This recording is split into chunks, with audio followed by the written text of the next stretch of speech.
ప్రస్తుతం RBI governor Shaktikant Das మాట్లాడుతున్నారు. ఇప్పుడు లైవ్ చూద్దాం. In his famous address at Kingsley Hall, London in October 1931, and I quote Mahatma Gandhi, "In the midst of death, life persists. In the midst of untruth, truth persists. In the midst of darkness, light persists." Before I begin, I wish to place on record our gratitude to all the functionaries and personnel in the government, the private sector, banks and other financial institutions who risk their lives on a daily basis by going to work or by working from home to fight the pandemic by keeping essential services fully operational. Our deepest appreciation goes out to doctors, healthcare and medical staff, police and law enforcement agencies who are at the front line. In the RBI, I would like to specially commend and thank our team of 150 officers, staff and service providers who are in quarantine away from their families and are at work 24/7 to keep essential services such as currency in circulation, retail and wholesale payments and settlement systems, reserve management, financial markets, liquidity management, financial regulation and supervision, and a host of other services available so that the nation may survive COVID-19. Banks and financial institutions have risen to the occasion and have ensured normal functioning. Their efforts are praiseworthy. I would like to thank my colleagues in the Reserve Bank of India who set aside personal health concerns and joined me in fashioning the array of measures taken by the RBI in the context of COVID-19. I also thank our teams for their intellectual support, analytical work and logistical arrangements. I would first like to highlight or give our assessment of the current economic situation. Since March 27, 2020, when I spoke to you last, the macroeconomic and financial landscape has deteriorated precipitously in some areas, but light still shines through bravely in some others. On April 14, the IMF released its global growth projections, revealing that in 2020, global economy is expected to plunge into the worst recession since the Great Depression, far worse than what had happened during the global financial crisis. The IMF's economic counselor has named it the Great Lockdown, estimating the cumulative loss to global GDP over 2020 and 21 at around $9 trillion US, which is greater than the economies of Japan and Germany combined. Within this downturn, the projections are replete with even sharper declines in output in various countries. India is among the handful of countries that is projected to cling on somewhat tenuously to positive growth at 1.9%. In fact, this is the highest growth rate among the G20 economies as estimated by the IMF. The World Trade Organization sees world merchandise trade contracting by as much as 13 to 32%. I repeat, 13 to 32% in 2020. Global financial markets remain volatile and emerging market economies are grappling with capital flows and volatile exchange rates. Crude oil prices remain in a state of flux despite the agreement on production cuts by OPEC plus countries. For 2021, the IMF projects sizable V-shaped recoveries, close to 9 percentage points for the global GDP. India is expected to post a sharp turnaround and resume its pre-COVID, pre-slowdown trajectory by growing at 7.4% in 2021-22. Over the last 3 weeks, there have been a few data releases on domestic developments, but they are too disjointed to allow a comprehensive assessment of the state of economy. Yet, there are a few slivers of brightness among the encircling gloom. In my statement of March 27, I had referred to continuing resilience of agriculture and allied activities on the back of all-time highs in production of food grains and horticulture, with huge buffer stocks of rice and wheat far in excess of the buffer norms. By April 10, pre-monsoon Kharif sowing had begun strongly, with acreage of paddy, which as you know is the principal kharif crop, up by 37% in comparison with the last season, that is in comparison with the kharif of 2019.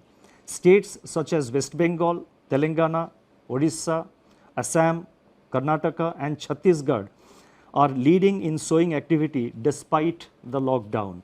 On April 15, the India Meteorological Department IMD forecast a normal southwest monsoon for 2020 season, with rainfall expected to be 100% of the long period average. These are early developments and they bode well for our rural demand, supported as they are by accelerating fertilizer production, which was noticed up to February 2020. The robust growth of 21.3% in tractor sales up to February 2020 as against a contraction of 0.5% in the corresponding period of the previous year may provide an offset to farm labor shortage on account of the lockdown. In other production sectors, the situation is more somber. On April 9, the Index of Industrial Production for February was released, showing that industrial output accelerated to its highest rate in 7 months. The impact of COVID-19 is not yet captured in these prints. So therefore, there is no reason to get misled by the IIP data which was released up to February, because the impact of COVID-19 comes thereafter. More tellingly, however, the revival in electricity generation, a coincident indicator of demand that had commenced from January 2020, has been halted by a sharp fall in daily demand in the range of 25 to 30% after the lockdown announcement on March 25th. Automobile production and sales, port freight traffic declined sharply in March, as recently released data indicates. The Manufacturing Purchasing Managers Index, that is PMI for March 2020, which was released on April 2, was the lowest in last 4 months.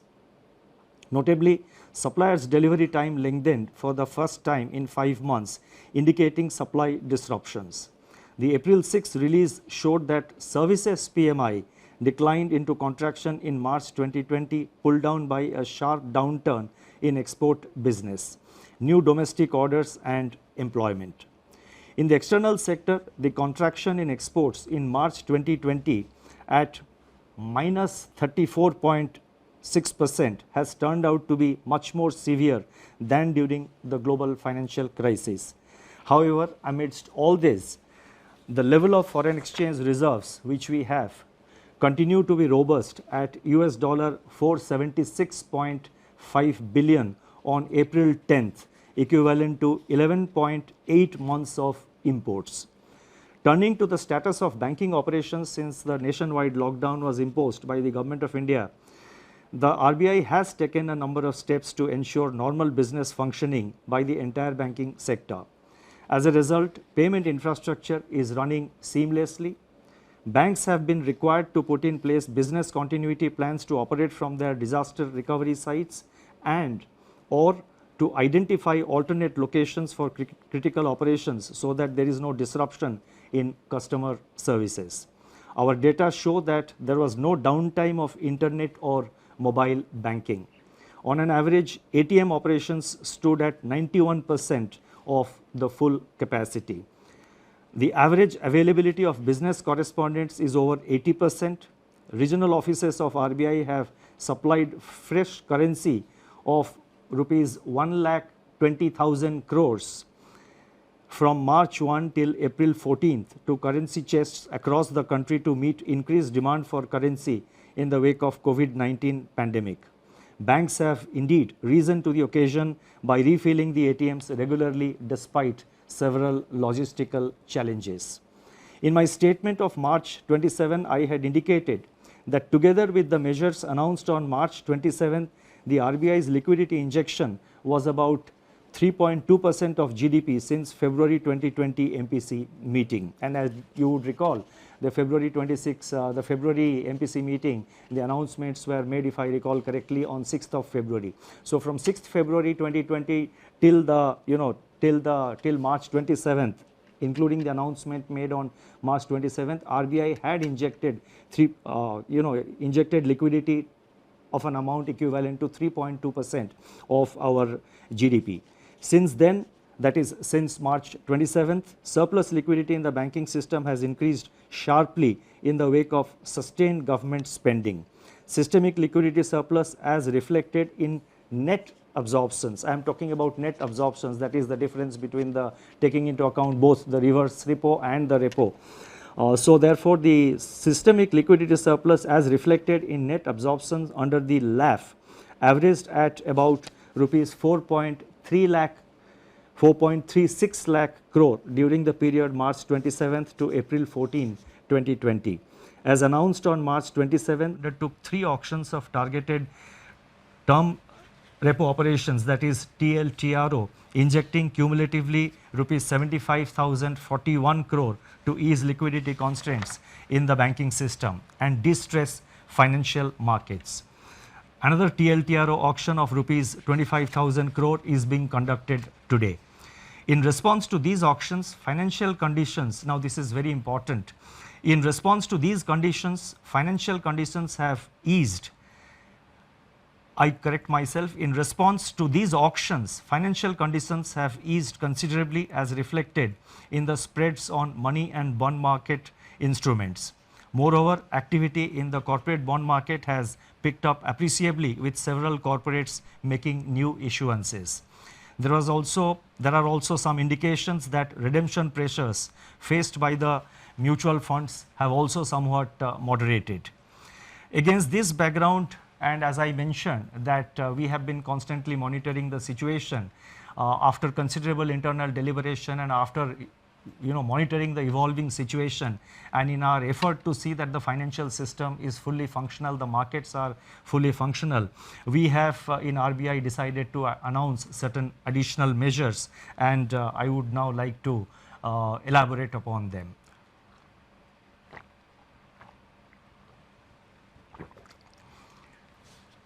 Against this backdrop and based on our continuing assessment of the macroeconomic situation and financial market conditions, we propose to take further measures with the following objectives. 1.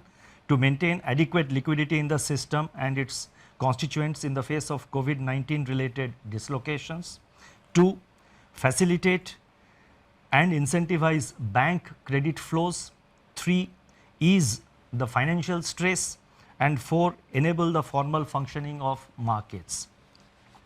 The first set of measures relate to liquidity management. The RBI has moved in a calibrated fashion to ensure conducive financial conditions and normalcy in the functioning of financial markets and institutions. The initial efforts to provide adequate system level liquidity are reflected in sizable net absorptions under the reverse repo operations. With this achieved, the RBI has undertaken measures to target liquidity provision to sectors and entities which are experiencing liquidity constraints and or hindrances to market access. That is, they have a difficulty in accessing the market and they have difficulty of having adequate liquidity with them. LTROs, that is long-term repo operations, which we have undertaken. So these were meant to ensure adequate liquidity at longer end of the curve, longer end of the yield curve. Exemptions from the cash reserve ratio for equivalent incremental credit disbursed by banks as loans in certain select areas and targeted LTROs or TLTROs fall in this category. In this category or in this class and sector specific measures. It is observed that deployment of TLTRO funds so far has largely been to bonds issued by public sector entities and large corporates, especially in primary issuances. The disruptions caused by COVID-19 have, however, more severely impacted small and mid-sized corporates, including NBFCs and MFIs, in terms of their access to liquidity. So we have therefore decided to undertake what we call TLTRO operations 2, that is TLTRO 2.0. Accordingly, it has been decided to conduct targeted long-term repo operations TLTRO 2.0 for an aggregate amount of rupees 50,000 crore to begin with. Please mark my words, rupees 50,000 crore to begin with in tranches of appropriate sizes. Based on our assessment of the evolving situation and based on the pattern of utilization of this 50,000 crore by the market and in the market, it is always open for RBI to step up this amount beyond 50,000 crores as per requirement or as may be necessary to see that various segments of the market, various segments of the the MFIs, the NBFCs and other institutions in terms of liquidity, they remain well lubricated. The funds availed by the banks under TLTRO 2.0 should be invested in investment grade bonds, commercial paper and non-convertible debentures of NBFCs with at least 50% of the total amount availed going to small and mid-sized NBFCs and MFIs.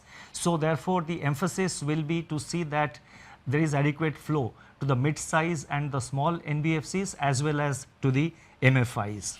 The guidelines in this regard will spell out the relevant details. These investments have to be made within 1 month of the availment of liquidity from RBI, as in the case of the earlier TLTRO auctions which have been conducted so far. Investments made by banks under this facility will be classified as held to maturity HTM even in excess of 25% of total investment permitted to be included in HTM portfolio. Exposures under this facility are also not to be reckoned under the large exposure framework and the notification for TLTRO 2.0 auction will be issued today. The next announcement relates to refinancing facilities for all India financial institutions like NABARD, SIDBI and the National Housing Bank.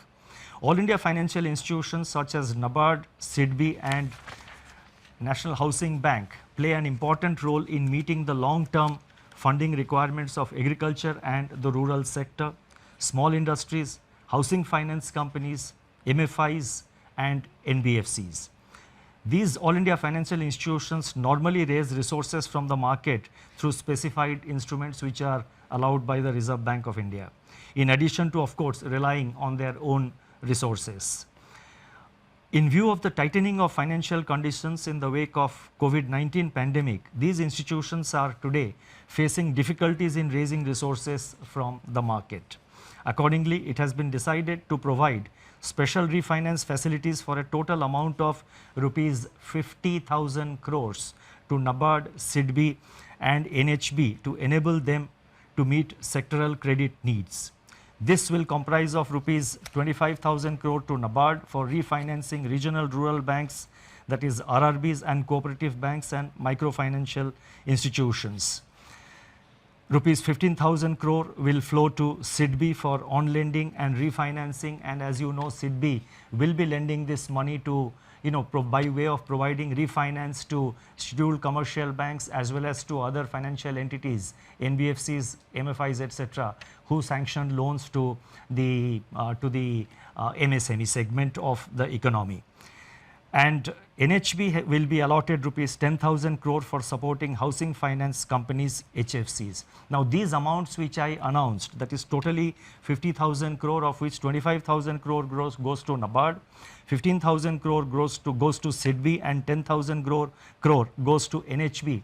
These amounts have been determined and decided in consultation with these institutions. Should there be additional requirement by these institutions, and again depending on and based on the actual utilization of resources provided, funds provided by the liquidity provided by the RBI, if there is a further requirement, the RBI will assess the situation, review it and take further measures to step up this level of liquidity support. Advances under this facility will be charged at RBI's policy repo rate at the time of availment. So these institutions get it today as per the repo rate, which is 4.4%. So therefore, this will enable these institutions to provide the refinance at an affordable rate, at a reasonable rate, when they extend this money to various lending institutions. The next announcement, and this is very important, relates to the LAF, Liquidity Adjustment Facility, and this relates to fixed rate reverse repo rate. That is the reverse repo rate. As I have mentioned earlier, the surplus liquidity in the banking system has risen significantly in the wake of government spending and the various liquidity enhancing measures undertaken by the RBI. On April 15, the amount observed under reverse repo operations was 6.9 lakh crore. Earlier, what I had given about the system liquidity, that was net. That is the difference between the repo and the reverse repo. What I am now saying is one way of flow at the end of every day, how much flows from the system into the RBI through the reverse repo window. That has been in the order of, on April 15th, the RBI absorbed rupees 6.9 lakh crore through the reverse repo window. So that much of surplus was available with the system. Now, in order to encourage the banks to deploy these surplus funds in investments and loans in productive sectors of the economy, it has been decided to reduce the fixed rate reverse repo rate under the liquidity adjustment facility by 25 basis points from 4% to 3.75% with immediate effect. So I repeat, the reverse repo rate is being reduced by 25 basis points from 4% to 3.75%. The policy repo rate, however, remains unchanged at 4.4% because that is a matter which is decided by the MPC, and also the marginal standing facility rate and bank rate, they also remain unchanged at 4.65%. The next announcement relates to ways and means advances for states. On 1st April 2020, RBI had announced an increase in the ways and means advances limit, WMA limit of states by 30%. It has now been decided to increase the WMA limit of states by 60%, 60% over and above the level as on March 31st, 2020 to provide greater comfort to the states for undertaking COVID containment and mitigation efforts, and also to plan their market borrowing programs better. This we expect will help the states not to bunch up their borrowing program in the early part of the year, but to space it appropriately as per their requirement. The increased limit will be available, that is this increased limit of WMA up to by 60%. This facility will be available till September 30th, 2020. The next set of measures are related to regulatory measures. On March 27, 2020, the Reserve Bank had announced certain regulatory measures to mitigate the burden of debt servicing brought about by disruptions on account of COVID-19 and to ensure the continuity of viable businesses. Based on a review of rapidly evolving situation and consistent with globally coordinated action committed to by Basel Committee on Banking Supervision to alleviate the impact of COVID-19 on global banking system, additional regulatory measures are being announced today. So whatever regulatory measures we are announcing, they are consistent with the Basel guidelines. The first measure under this category of regulatory measures, they relate to asset classification. Economic activity has come to a standstill during the period of the lockdown. Now, as I go with these announcements, I request your patience because in the concluding paragraphs, in the concluding 2 or 3 paragraphs to which I will come very shortly, I have attempted to give some kind of a forward guidance on certain aspects, so I request your patience. I repeat, economic activity has come to a standstill during the period of the lockdown with consequential lingering effects which have unambiguously affected the cash flows of households and businesses. On March 27, the Reserve Bank had permitted lending institutions to grant moratorium of 3 months on payment of the current dues falling due between 1st March and May 31st. It is recognized that the onset of COVID-19 has also exacerbated the challenges for such borrowers even to honor their commitments which have fallen due on or before February 29, 2020 in standard accounts.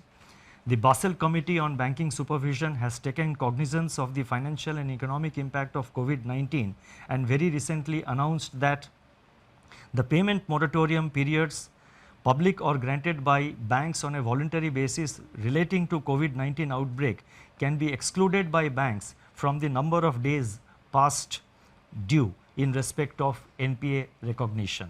Therefore, it has been decided that in respect of all accounts for which lending institutions decide to grant moratorium or deferment and which were standard as on 1st March 2020, the 90-day NPA norm shall exclude the moratorium period. That is, there would be an asset classification standstill for all such accounts from 1st March to 31st May 2020. NBFCs which are required to comply with Indian accounting standards Ind AS may be guided by the guidelines duly approved by their boards and as per the provisions and as per the advisories of the Institute of Chartered Accountants of India in recognition of impairments. In other words, NBFCs do have the flexibility under the prescribed accounting standards to consider such relief to their borrowers. At the same time, we are cognizant of risk build-up in banks' balance sheets on account of firm-level stress and delays in recoveries. With the objective of ensuring that banks maintain sufficient buffers and remain adequately provisioned to meet future challenges, they will have to maintain a higher provision of 10% on all such accounts under the standstill, spread over 2 quarters, that is March, that is the quarter ending March 2020 and June 2020. These provisions can be adjusted later on against the provisioning requirements for actual slippages in such accounts. You see, while we are announcing certain forbearances etc. for the banks, Reserve Bank as the regulator of the banking system has to ensure that our banks remain financially healthy over a period of time and in the long term. So therefore, while announcing certain prudential relaxations, we have to necessarily see that the banking system also remains healthy. So therefore, we have required them to make certain provisions, and that is and in any case, we are saying that these provisions can be adjusted later on against provisioning requirements for actual slippages. So only if the slippage doesn't arise, then the banks have adequate flexibility to sort of deal with appropriately deal with it in their accounts. The next announcement relates to extension of resolution timeline. Under RBI's Prudential Framework of Resolution of Stressed Assets dated June 7, 2019, in the case of large accounts under default, scheduled commercial banks, all India financial institutions, NBFCs which are non-deposit taking but systemically important, and deposit taking NBFCs are currently required to hold an additional provision of 20% if a resolution plan has not been completed within 210 days from the date of such default. Recognizing the challenges to the resolution of stressed assets in the current volatile environment, it has been decided that the period of resolution plan shall be extended by 90 days. The details of this announcement will of course be spelled out in the circular which will be issued. The next announcement relates to distribution of dividend. It is imperative that banks conserve capital to retain their capacity to support the economy and absorb losses in an environment of heightened uncertainty. It has therefore been decided that in view of the COVID-19 related economic shock, scheduled commercial banks and cooperative banks shall not make any further dividend payouts from profits pertaining to the financial year ended 31st March 2020 until further instructions. This restriction shall, however, be reviewed on the basis of the financial position of banks for the quarter ending September 30, 2020. The next announcement relates to LCR, liquidity coverage ratio. The Reserve Bank, and this is this is a norm which has been prescribed for the banks, as you would know.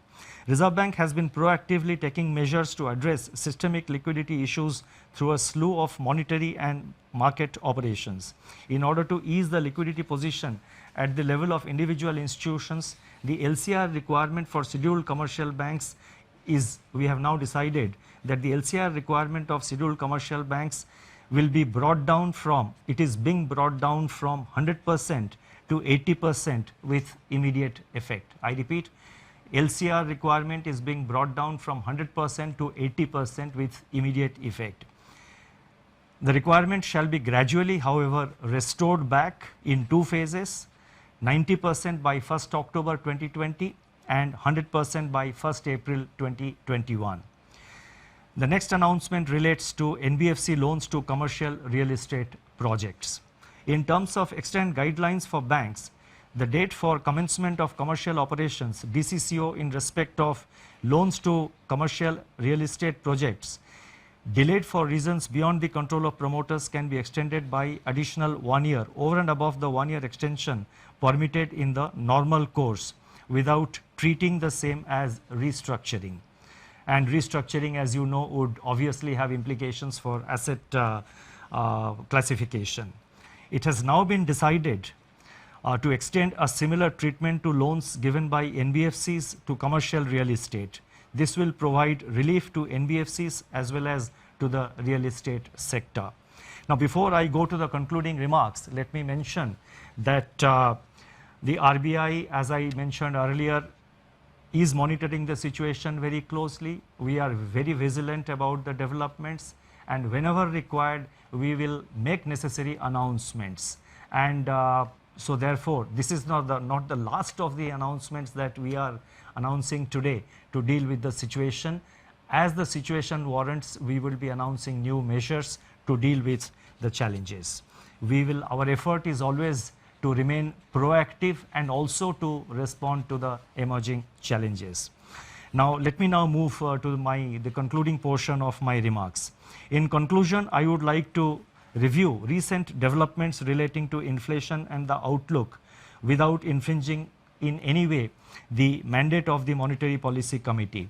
The press release of National Statistics Office NSO on April 13, 2020 showed that CPI inflation for March 2020 declined by 70 basis points to 5.9%. This is, however, based on data gathered up to 19th March. The data showed a softening of food inflation by around 160 basis points on account of the easing of prices of vegetables, eggs, meat, fish, pulses, etc. In other categories of CPI inflation, pressures remained firm. Daily data on 22 essential food items covered by the Department of Consumer Affairs of Government of India suggest that food prices have increased by 2.3% in April so far, that is up to April 13th, in a broad-based manner, though onion prices have continued to decline, and at the same time, the PDS kerosene prices have slumped by 24% in the first fortnight of April. Domestic LPG prices also declined by 8%. These early developments suggest that inflation is on a declining trajectory, having fallen by 170 basis points from its January 2020 peak. In the period ahead, inflation could recede even further, barring of course any supply side disruption shocks, and may even settle well below the target of 4% by the second half of 2021. Such an outlook would make policy space available to address the intensification of risks to growth and financial stability brought about by COVID-19. This space needs to be used effectively and in time. The RBI, as I said earlier, will monitor the evolving situation continuously and use all its instruments to address the daunting challenges posed by the pandemic. The overarching objective is to keep the financial system and financial markets sound, liquid, and smoothly functioning so that finance keeps flowing to all stakeholders, especially the vulnerable and the disadvantaged. Regulatory measures that have been announced so far, including those which are announced today, are dovetailed into the objective of preserving financial stability. Although social distancing separates us, we stand united and resolute. Eventually, we are confident that we shall cure and we shall endure. Thank you very much.